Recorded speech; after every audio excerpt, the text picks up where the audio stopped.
Assalamualaikum warahmatullahi wabarakatuh.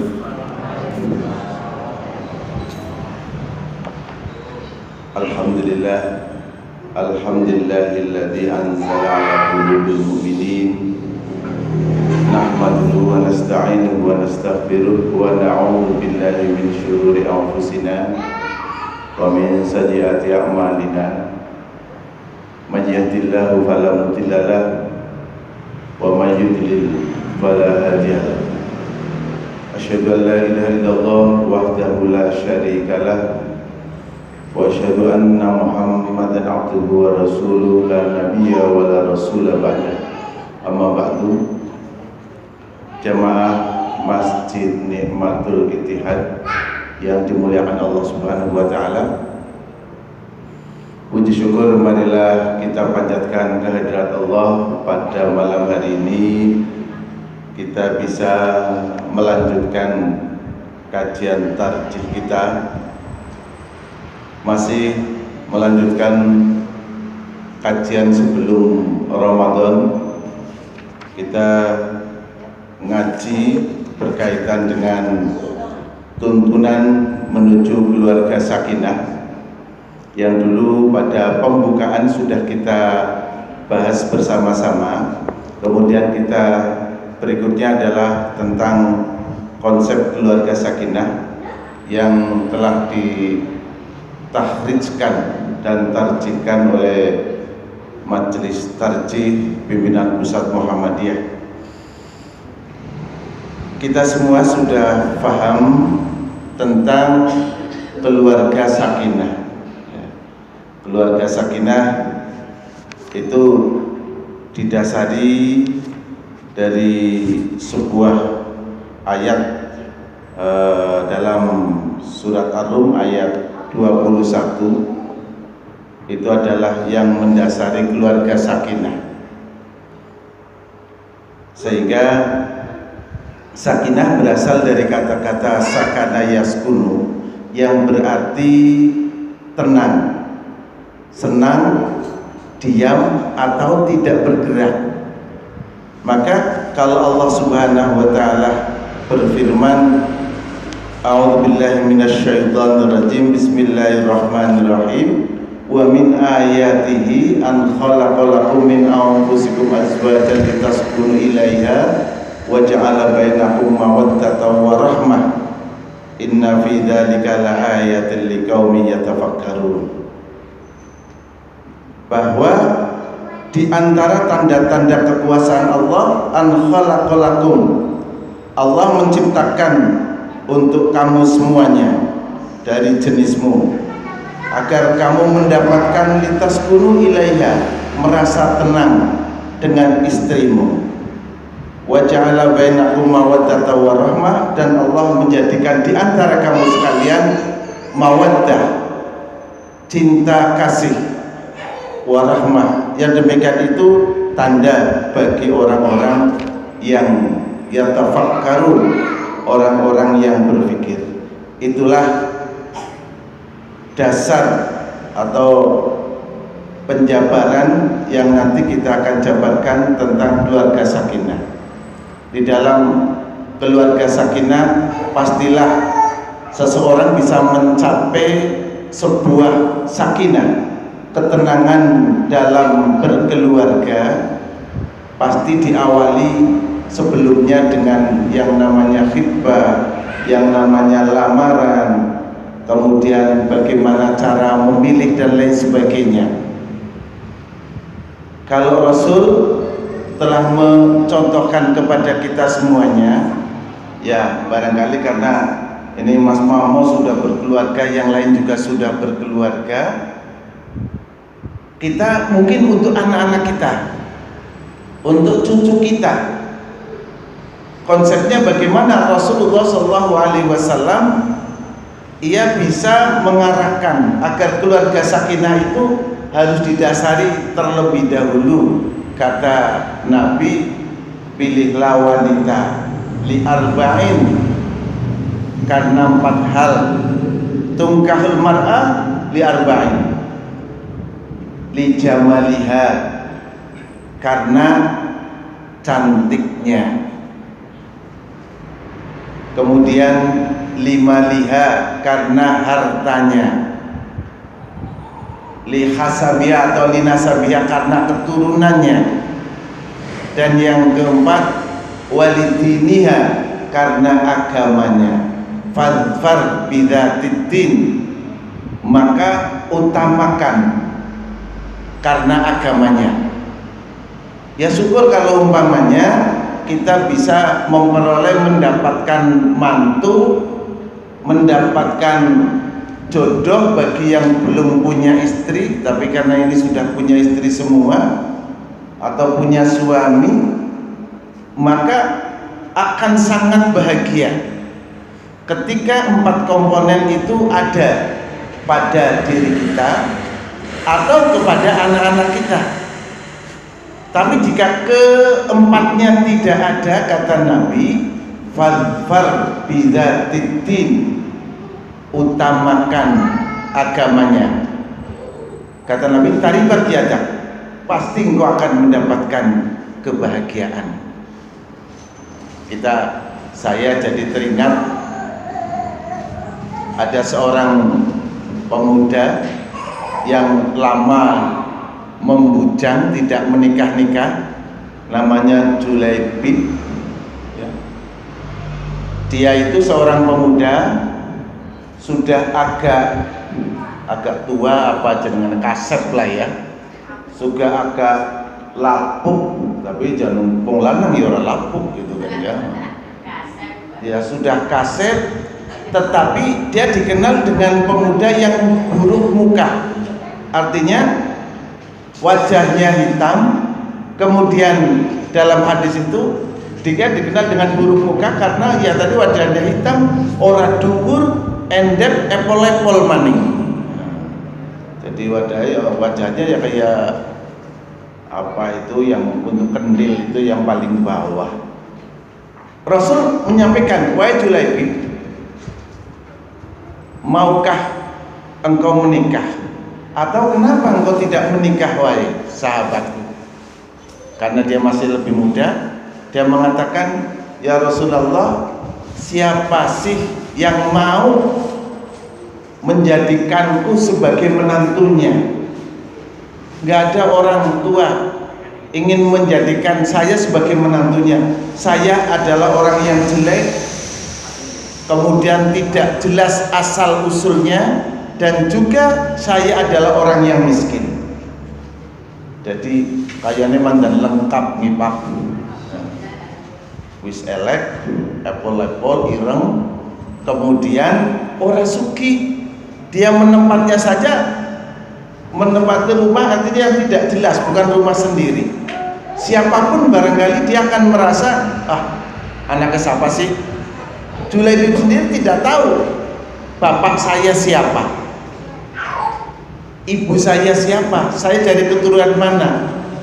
Kalau dikaitkan dengan sabda Nabi, tumkahul mar'ah, dinikahi seorang wanita karena cantiknya, hartanya, nasabnya, maka ini tidak ada satupun dari 3 hal, kecuali yang keempat, walidiniha, karena agamanya.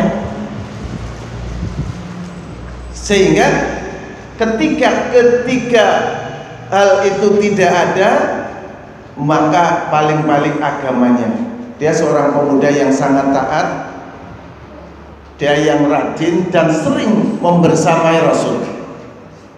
Sehingga ketika Rasulullah SAW tanya sampai 3 kali, maka jawabnya juga sama.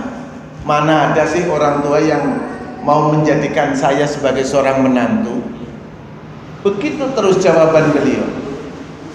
Sehingga singkat cerita, Rasul itu memegang tangan Julaibib itu, kemudian mengajaknya kepada tokoh Ansor, pembesar Ansor, dibawa ke sana, kemudian disampaikan, wahai sahabat Ansor, saya akan meminang anakmu.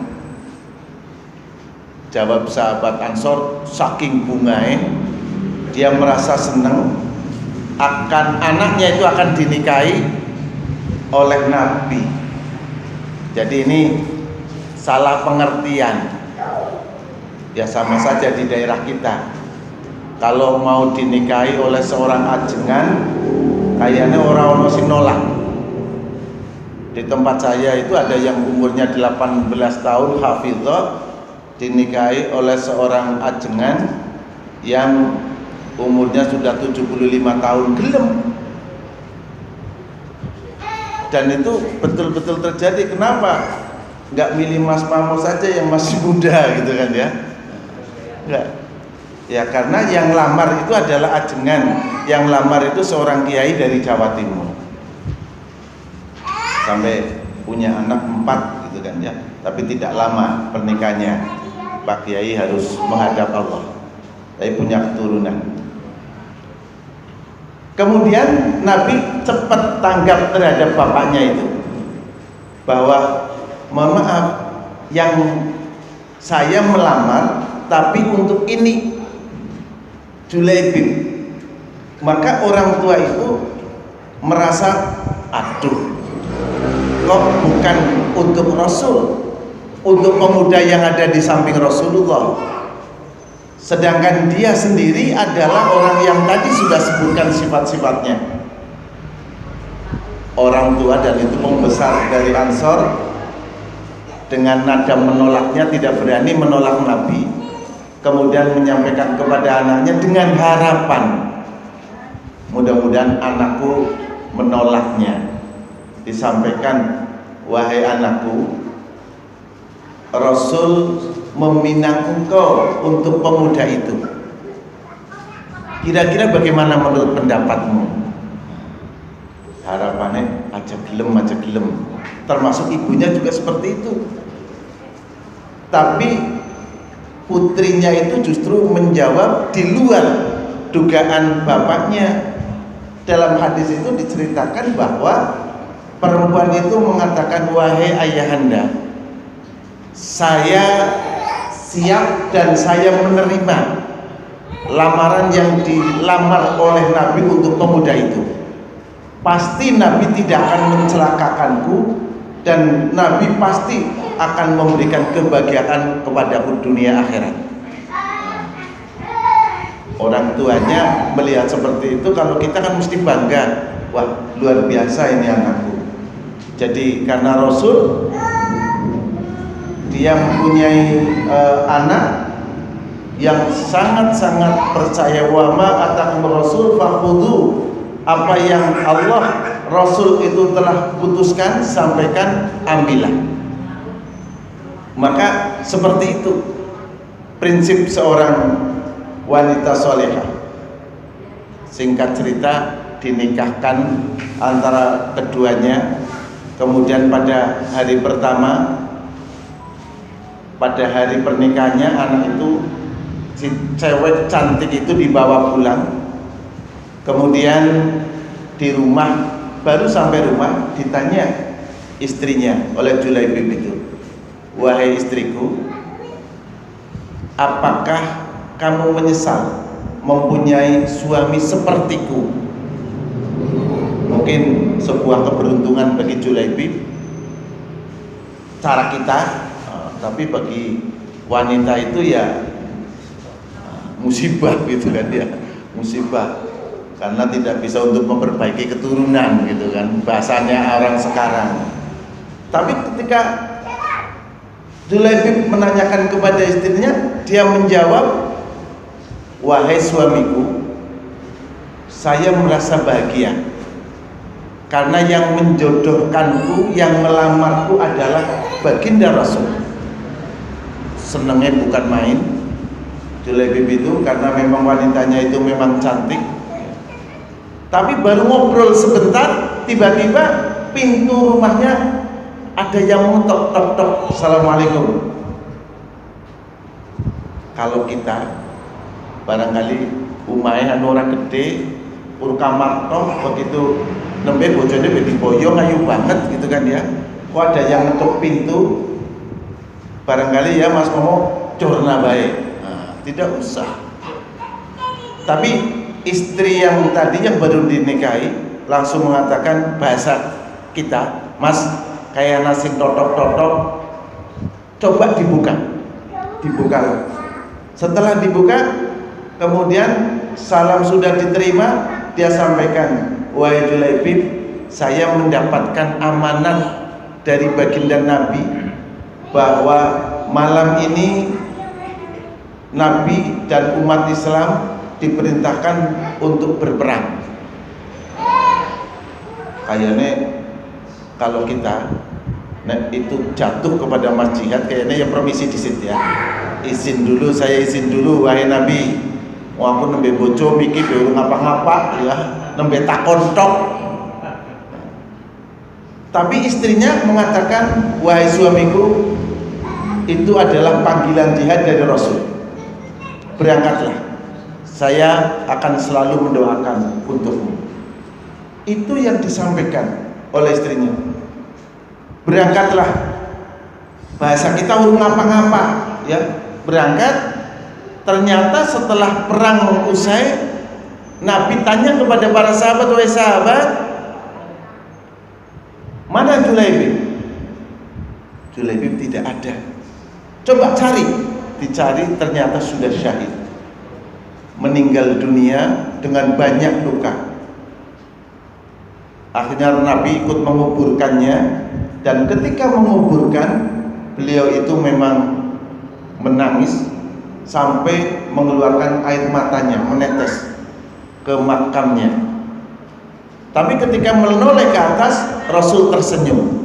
Itulah yang menjadikan tanda tanya dari para sahabat. Setelah selesai, ya Rasulullah, mengapa engkau tadi menangis sampai kau mengeluarkan air matamu pada saat memakamkan Julaibib? Kemudian kau tersenyum ketika melihat ke atas. Rasul menjawab, ketika saya memakamkan Julaibib, saya teringat bahwa dia adalah pengantin baru nikah tadi, asik kinyis-kinyis, pulang, kemudian karena perintahku, dia sangat taat dengan perintahku dan dia berangkat. Ternyata menemui ajalnya. Ketika saya melihat ke atas, ternyata para bidadari itu, ribuan bidadari berebut menyambut ruhnya Julaibib. Itulah yang menjadikan saya tersenyum. Jamaah rahimakumullah, gambaran seorang yang taat kepada Allah maka tidak akan melihat terhadap status sosial. Ini yang sangat jauh sekali pandangan umat saat ini. Umat saat ini ketika melihat calon, baik itu suami, baik itu calon mertua maupun ibunya, anaknya, pasti yang dilihat dulu itu zahirnya.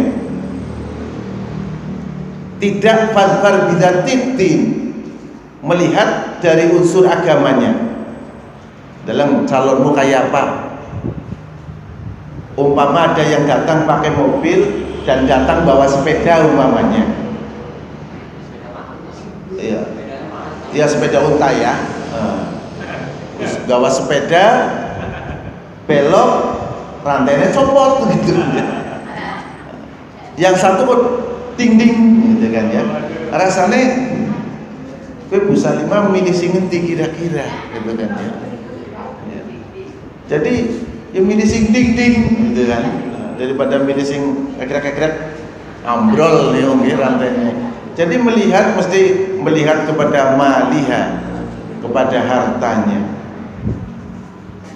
Oleh karenanya orang tua, cara keputusan tarjih itu, anak tidak boleh dipaksakan oleh orang tua.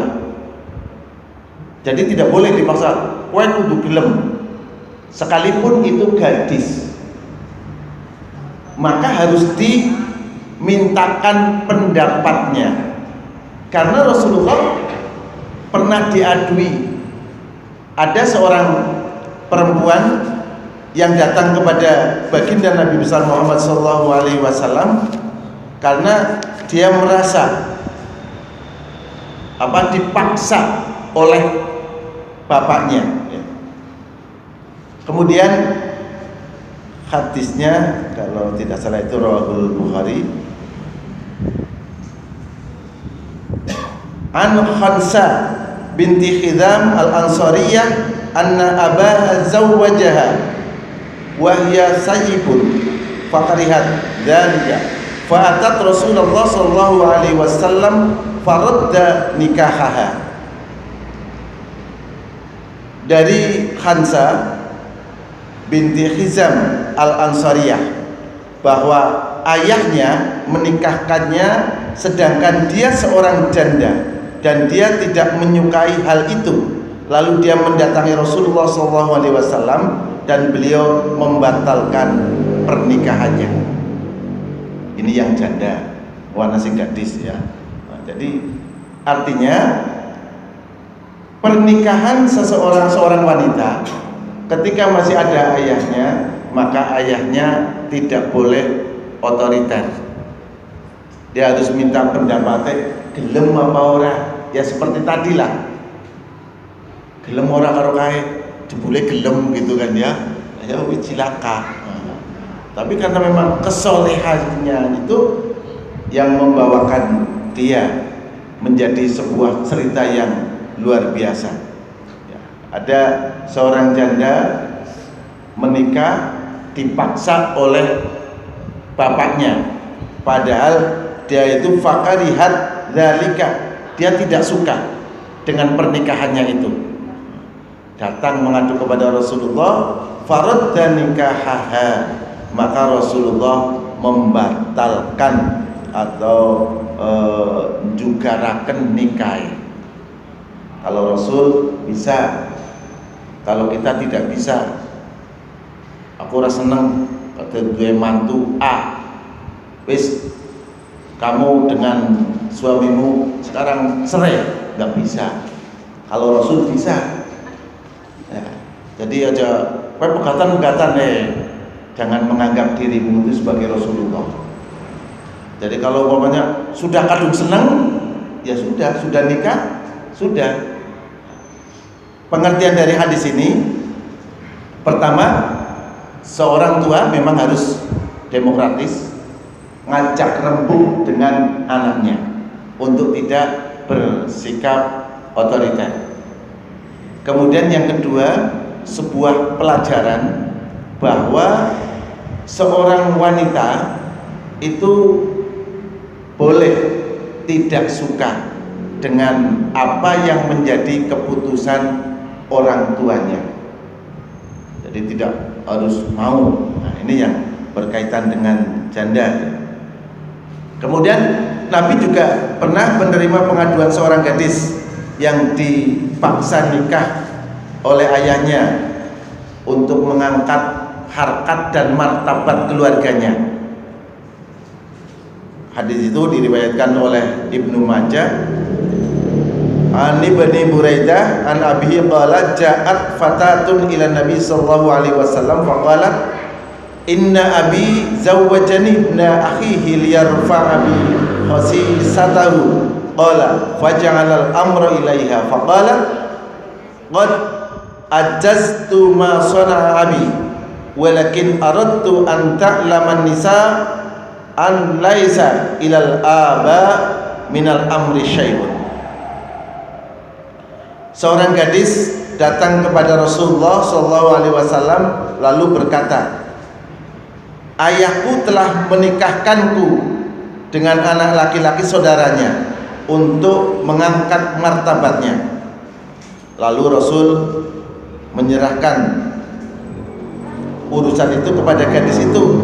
Maka gadis tersebut berkata, aku memang telah menerima apa yang ayahku perbuat terhadapku, tetapi aku bermaksud dengan tindakan saya datang kepada Rasulullah ini agar para perempuan tahu bahwasanya tidak ada urusan apa-apa bagi para ayah dalam perkara ini.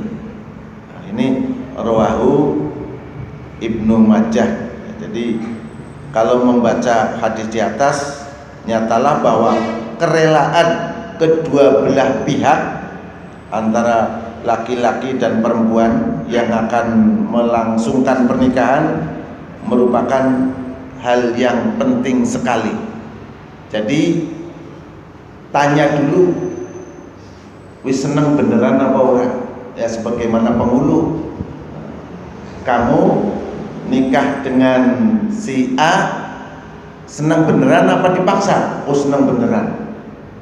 Tidak karena paksaan orang tuamu, tidak. Nah, ini biasa ditanyakan. Yang lain nanti pertanyaannya mungkin apakah masih saudara sepersusuan apa tidak dan lain sebagainya. Nah, itu yang ditanyakan.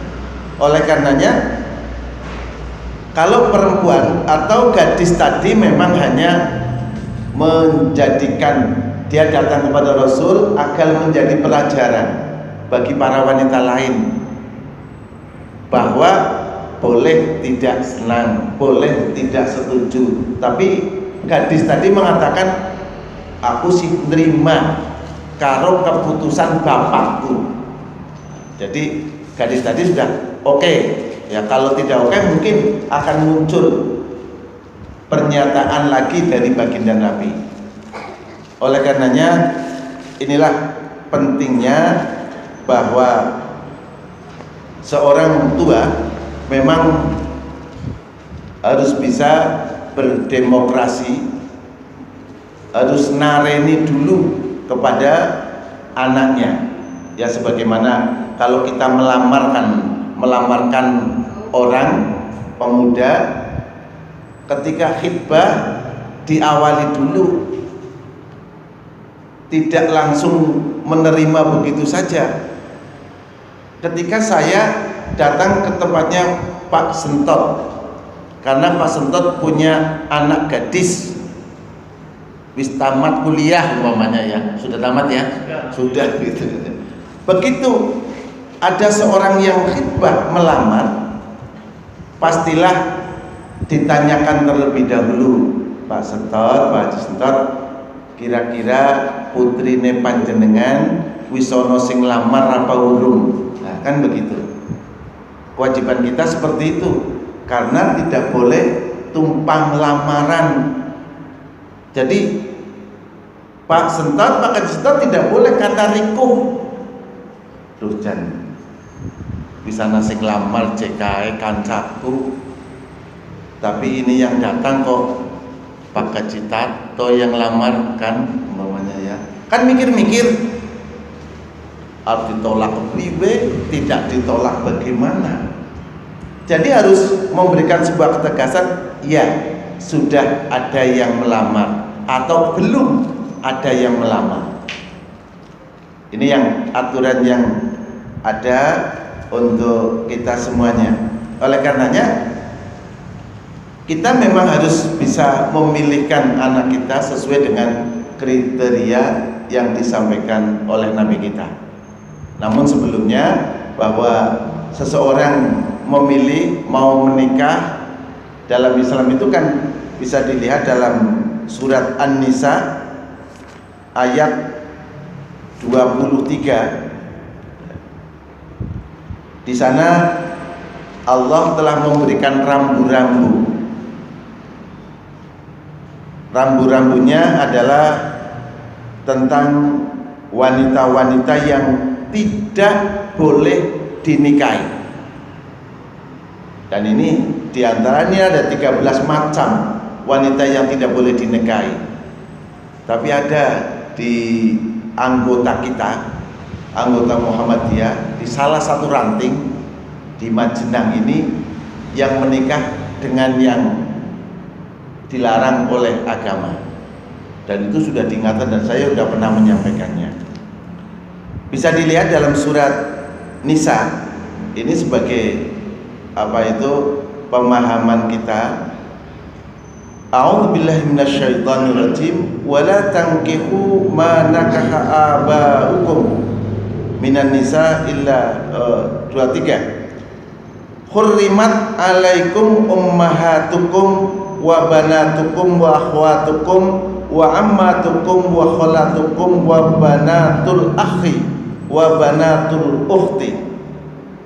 Nanti hurimat diharamkan bagi kamu sekalian menikahi ummahatukum, ibu-ibumu. Jelas lah kalau biyune ya ora ulih gitu kan ya. Tidak boleh menikahi ibu-ibu. Jadi apa ada ya ora anak. Artinya langka, kejadian yang langka. Saya diberitahu itu oleh guru SMA, itu ada seorang anak yang kumpul kebo dengan ibunya. Dia nggak boleh dinikahkan, wong ibunya.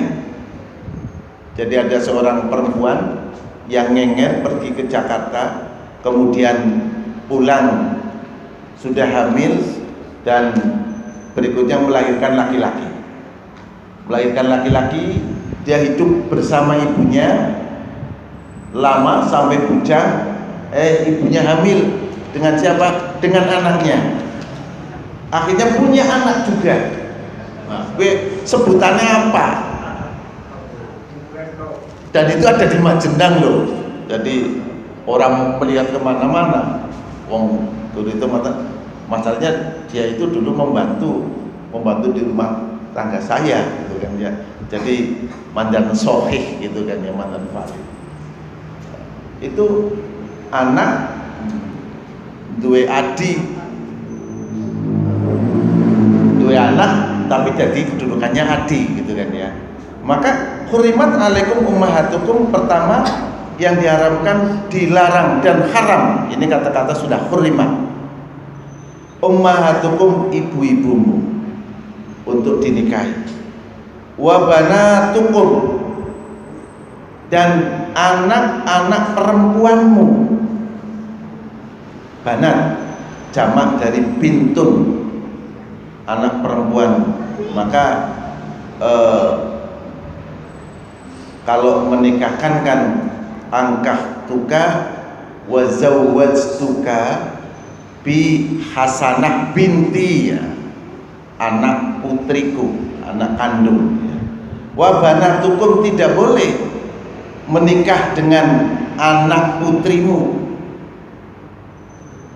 Apa ada yang menikah dengan putrinya? Ya mungkin kumpul kebo ya. Dulu yang pernah rame di daerah Majenang sebelah barat, yang membuat rumah di Papringan, itu kan dikenal asalnya dari Lampung dulu ya Mas Entot.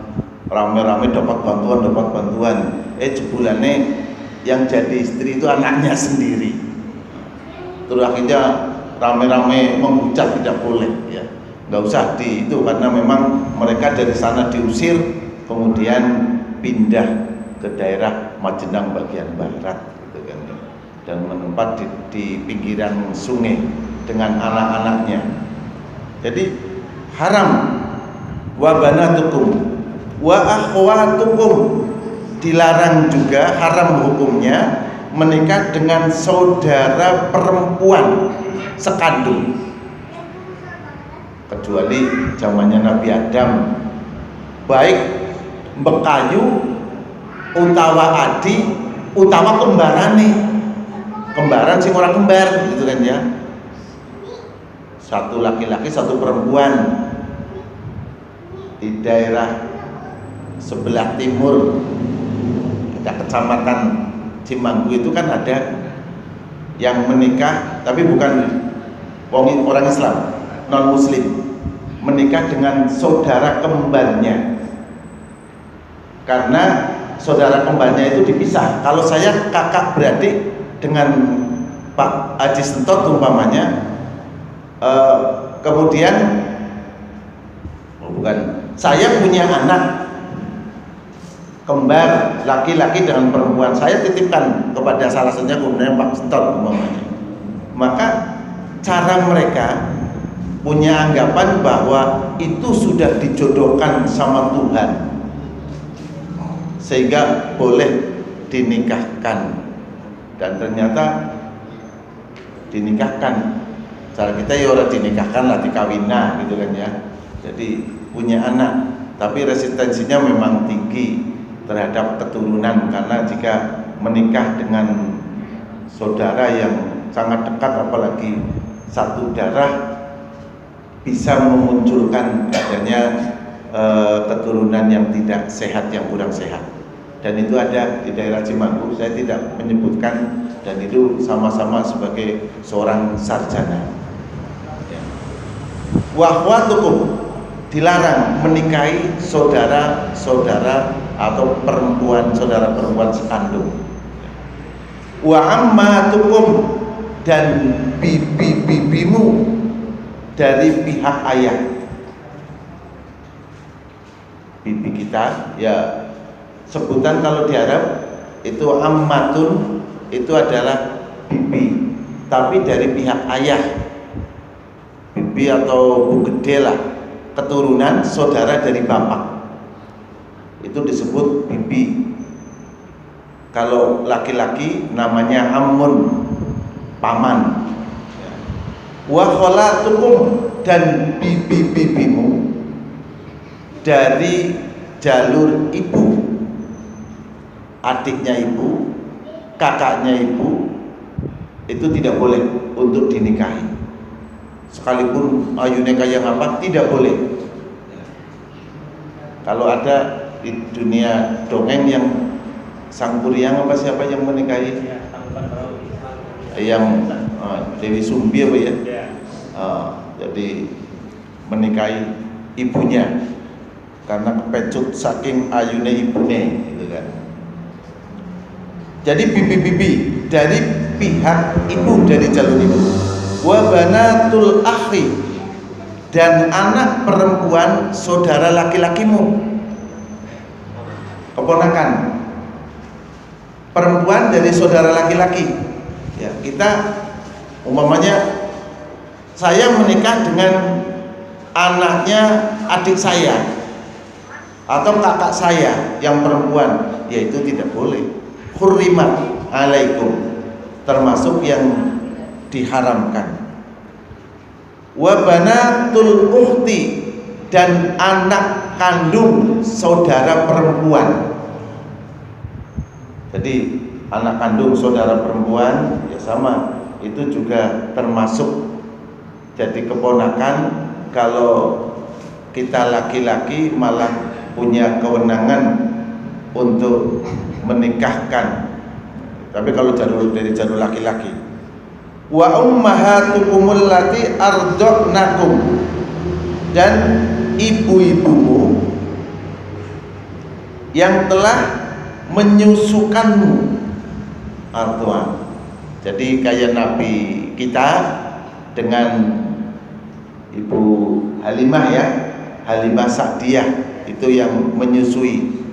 Nabi tidak boleh senang banget kalau siapa Halimah yang menyusui, tidak boleh. Itu juga termasuk kita, anak-anak kita, tidak boleh sekalipun baru 1 tetes 2 tetes, ketika sudah menyusui, sudah menyusu kepada wanita itu, maka haram hukumnya. Jadi ini ibu-ibu yang punya anak, jangan terlalu gampang memberikan susu, air susu ASI kepada tetangganya, anak tetangga maksud saya. Untuk tetangganya yang sing tua-tua.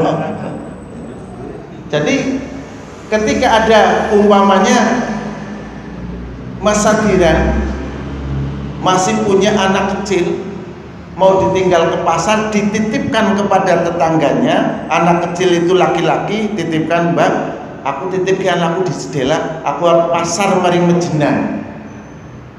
Nangis anaknya, dan dia punya anak kecil. Biasanya ibu-ibu refleks ya Bu ya, orang sadar lagi mesti nangis kencoten, langsung ucel-ucel cel. Cara nang rumah sakit Mejenang niku apa?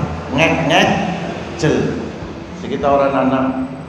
Jadi nang Mejenang rumah sakit sini ngek-ngek jel kon menyusui berdasarkan surat Al-Baqarah nomor sekian, ayat sekian gitu kan ya. Jadi ngek-ngek jel. Jadi ketika kita ataupun yang dititipi itu mau menyusui, laporan Mas Adiran mau diputrain jenengan nangis tak susoni. Kalau itu kita mendengar hal itu, ada yang tahu, harus diingat betul. Jangan sampai anaknya jenengan kok seneng karo anaknya tanggane, sudah haram hukumnya. Jadi jangan sampai umpamanya diingatkan, ya orang pada senengnya ya preman yang ngono umpamanya ya. Ini ummahatukumul lati arda'nakum, maksudnya kepada ibunya loh. Ini nanti juga kepada wa akhwatukum binar radha'ah, dan saudara-saudara perempuanmu sepersusuan. Jadi sesama yang menyusui itu tadi yang saya ceritakan ya. Kalau tadi yang berikutnya tidak boleh menikah dengan orang yang menyusui, sebagaimana Nabi kepada Halimah As-Sa'diyah. Yang berikutnya saudara-saudara perempuan yang satu persusuan sama pada menyusune. Zamannya Nabi tidak hanya laki-laki saja, tapi ada anak-anak kecil juga yang disusui oleh Halimah As-Sa'diyah. Artinya ketika anak kita itu akan menikah, mesti biasa ditanyakan ada tidak hubungan sepersusuan dengan calon pengantinnya. Maka kalau ada, hurrimat alaikum, kata Allah, haram untuk dinikahi. Ya semuanya itu memang bermuara untuk menciptakan sebuah keluarga yang sakinah. Berikutnya wa ummahatun nisaikum, dan ibu-ibu dari wanitamu, maksudnya ibu mertua. Wis bojo karo anake, utune teneng biunga sikijis-kijis ya. Nah, dibojo itu juga tidak boleh ya. Warabaikum warabaibukumul lati fi hujurikum min nisaikum, dan anak-anak tiri dari istri-istrimu ya, itu juga tidak boleh. Allati dakhaltum bihinna, yang kamu sudah berhubungan. Dakhala itu kan masuk, wis ngeleboni. Dakhaltul masjidah, saya telah masuk masjid. Jadi yang sudah berhubungan dengan istrimu, maka itu nisanya, anak perempuannya, anak tirinya, itu juga diharamkan. Fa illam takunu dakhaltum bihinna fala junaha alaikum. Jika kamu belum melakukan hubungan dengan ibu-ibunya tadi, maka tidak ada dosa bagimu. Artinya memang boleh ya. Kemudian ini diantara hadis-hadis ataupun yang diharamkan oleh Allah Subhanahu wa taala. Yang berikutnya wa halailu abnaikumul ladzina min aslabikum, dan para istri dari anak laki-laki kalian yang dari anak kandung kalian, jadi menantu. Jadi bahasanya memang begitu panjang. Istri dari anak laki-lakimu. Jadi istri dari anak laki-lakimu, kalau kita kan mantu wadon, itu juga tidak boleh dinikahi. Wa antajma'u bainal ukhtayain illa ma qad salaf, dan tidak boleh menikahi dua wanita sekaligus dalam waktu yang sama. Nikah dengan bahyunya, terus kemudian senang juga dengan adiknya, dinikahi juga. Ada. Dan itu dipisah. Umpamanya yang satu di Banjar, satu di Wangon, gitu kan ya. Adine seneng dengan kakak iparnya, dinikahi. Tadinya kan diajari bisnis terus, nggak taunya karena keseringan berangkat bersama-sama, Mbak Yunya itu tidak khawatir lah wadine. Wadine orang mati nikah yang gampang kan biasanya nikah di Banjar ya. Nikah di Banjar orang akan petakonan, tidak banyak pertanyaan. Sampai kasarannya saksi palsu pun oke. Karena di tempat saya itu ada beberapa orang yang menjadi saksi palsu gitu kan. Ini punya istri apa tidak? Punya, tapi sudah cerai sudah lama, padahal belum, tidak punya anak. Saksi palsu. Makanya dalam agama itu tidak boleh. Innallaha kana ghafurur rahiman. Sesungguhnya Allah itu Maha Pengampun lagi Maha Penyayang. Itu yang diantaranya orang-orang yang diharamkan untuk dinikahi. 13 orang, maka itu yang termasuk haram. Nah, sekarang kalau umpamanya ada orang mau nikah, umpamanya Pak Sentot dengan saya kakak beradik, saya punya anak laki-laki, Pak Sentot punya anak perempuan, boleh nggak menikah? Boleh. Jadi boleh menikah. Oh ya sudah, dinikahkan, dan itu boleh untuk dinikahkan. Kemudian Nyuwun sewu, Pak Saringuddin itu anaknya menikah dengan anak istrinya. Pak Saring Tepang nggih, kenal yang di Bunda nggih. Jadi Pak Saring punya anak laki-laki, menikah lagi karena istrinya meninggal dunia dengan seorang ibu, punya anak perempuan. Bapaknya karo ibune, anaknya karo anaknya gitu kan ya. Pak Guru, banyak yang tanya saya, Pak, nopo angsal niku? Ya ulih lah wong bapaknya beda-beda, ibunya ya beda, jadi itu juga termasuk yang dihalalkan untuk dinikah. Kalau melihat dari 13 macam yang diharamkan, maka itu tidak termasuk yang diharamkan oleh Allah Subhanahu wa taala. Bapak Ibu dan saudara-saudara semuanya yang saya hormati, maka insya Allah ketika kita itu mempunyai niatan untuk membina sebuah keluarga sakinah, maka diawali dulu dari pranikah sebelum menikah. Ya, maka sebelum menikah harus mencari pasangan, kemudian menentukan ini boleh tidak menurut agama. Jadi kita asal mencarikan jodoh, tapi kita tidak tahu asal usulnya. Kita memang perlu untuk meneliti terlebih dahulu.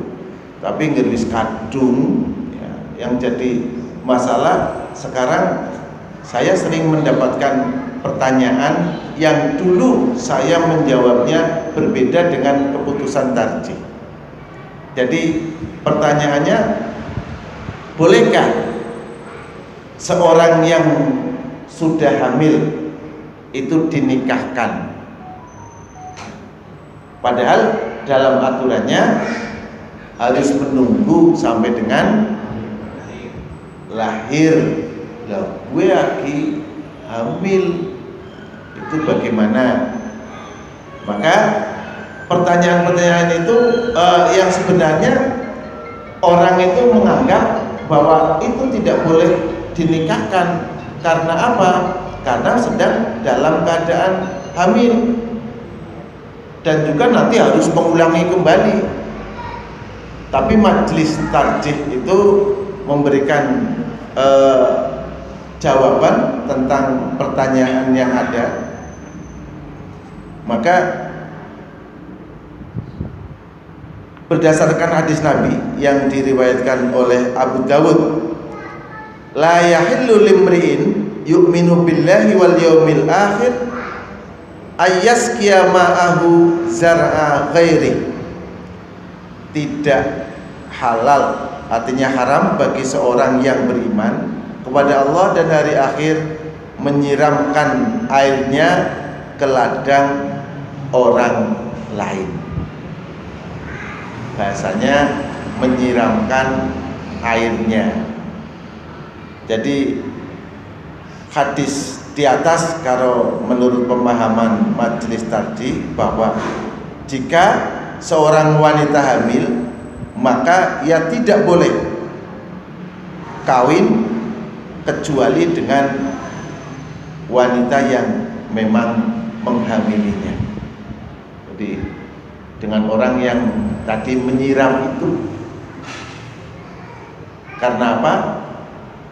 Karena dia itu memang sudah berbuat sebuah dosa yang sangat besar, yaitu perzinahan, yang hukumnya itu harus dicambuk ya. Jika itu dilakukan oleh seorang yang sudah bersuami atau beristri, maka harus dirajam sampai mati ya, dilempari dengan batu. Aceh sudah mencoba untuk melakukan hukum cambuk, yang karena mereka ketahuan berbuat mesum, berbuat zina.